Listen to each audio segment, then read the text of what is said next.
guys, Thunderstruck MTB here. Welcome back to Thunderstruck Studios from our last adventure outside.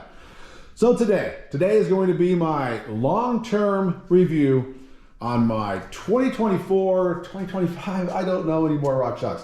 Rockshox Pike Ultimate Charger 3.1 with ButterCups fork, 130 mil travel, 29er, 44 mil offset. I now have 8 months and hundreds of miles on the fork, as well as one lower leg service and air spring service performed by yours truly. So I'm going to give you my my final thoughts, my final opinions shortly. Before we do, it is important to know where I'm coming from, my perspective, and what I look for. So about 215 pounds. I ride this bike strictly in the SoCal high desert. Long, good, hard trail riding, cross-country riding, whatever you would like to throw at that. 17-ish miles on average, around 2,700 feet of climbing. But for fork-wise, I prioritize number one, off the top sensitivity, butterness, suppleness, all that is number one. Number two, pretty close behind now, is we're gonna call it damper control. I want mid-stroke support. I also want, I don't want topping out. I don't want packing down.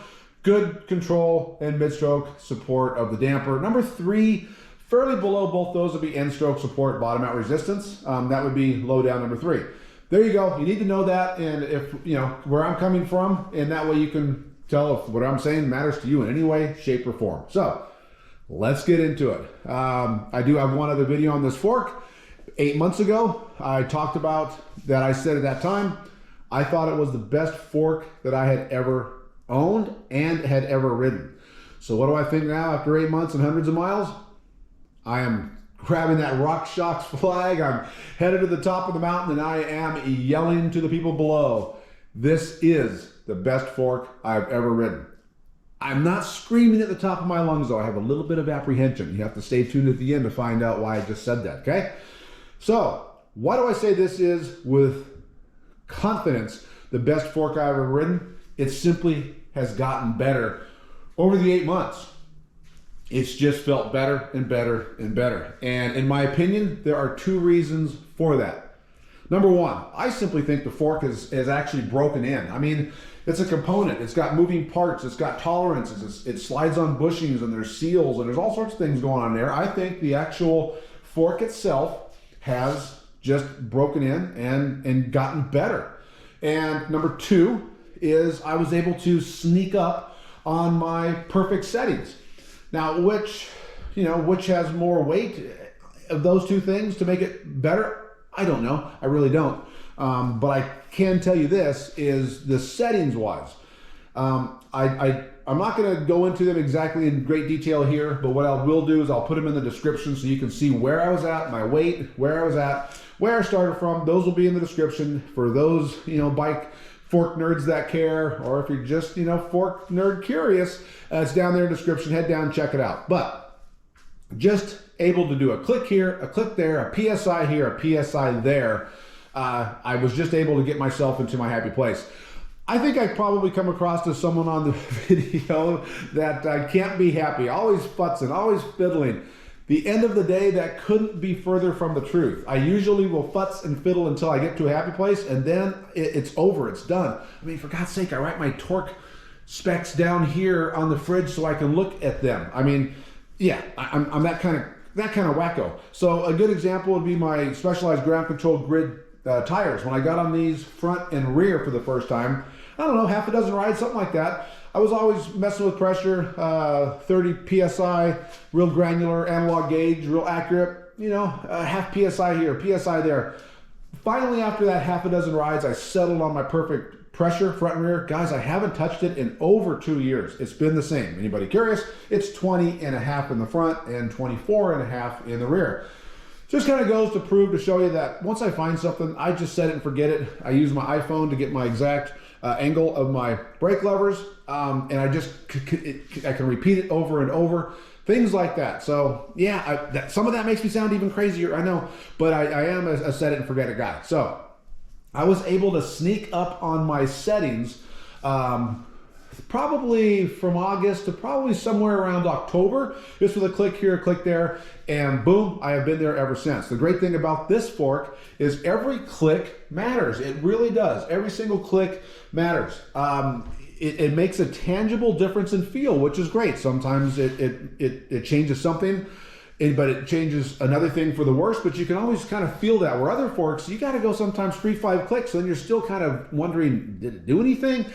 Not this fork. Every click does something. If there was one knob on here that was a little harder to, for me anyway, a little harder to delineate the changes, that would have been the high-speed compression knob. Okay, that's the one knob where I could be 2 and I could be 4, and it's a little bit harder to tell the difference. But the low-speed compression and the rebound definitely can tell.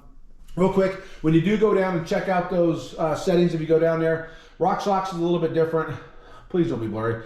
Looking down, I consider all those hash marks, the lower knob there, that's high-speed compression. It has 1, 2, 3, 4, 5 hash marks on it. I consider number 1 hash mark to be fully open, and number 5 to be fully closed, and 3 to be right square in the middle. Low speed compression on top, there's 15 hash marks. I consider 1 to be fully open, 15 to be fully closed. Right now I'm on 8, which would be right in the middle. So gives you an idea. So when you head on down, look at the settings, just for reference, so I don't confuse anybody. When I say, like, 2 and 8, you now have an idea of what I'm talking about. So again, that's kind of why I think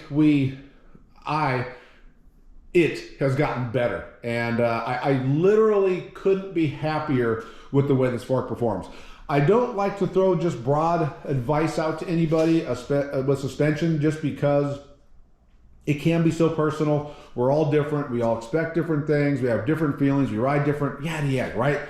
However, I am going to go ahead and do it after all. One piece of advice, broad stroke. If you have a Pike 130 or 140, a Pike 3.1, 130 or 140 with that C2 air spring, and if you do have a Rockshox token, or God forbid tokens inside here, and you're just struggling, I would highly suggest to take the tokens out, run that air spring, positive air spring wide open. This air spring is progressive enough on its own. I'm 215 pounds.